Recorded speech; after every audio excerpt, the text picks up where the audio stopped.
Victorian കാലഘട്ടത്തിലെ കണിശമായ സാമൂഹ്യ മര്യാദകൾക്കിടയിൽ സ്ത്രീകൾ തങ്ങളുടെ ഇഷ്ടാനിഷ്ടങ്ങൾ രഹസ്യമായി കൈമാറാൻ ഒരു വിദ്യ ഉപയോഗിച്ചിരുന്നു. അത് അവരുടെ കയ്യിലുണ്ടായിരുന്ന വിശറിയുടെ ചലനങ്ങളായിരുന്നു.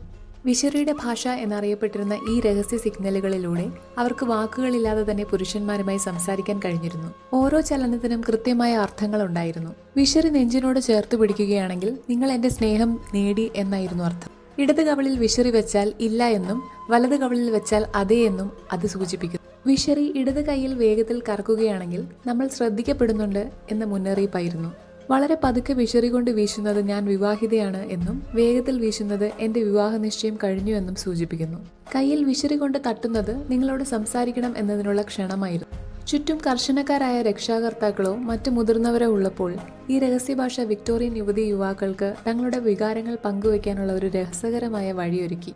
വിശറി ഉണ്ടാക്കുന്ന കമ്പനികൾ തന്നെ ഈ രഹസ്യ കോഡുകൾ പ്രചരിപ്പിച്ചതിനാൽ ഇത് അക്കാലത്ത് വളരെ സാധാരണമായ ഒരു ആശയവിനിമയ രീതിയായിരുന്നു.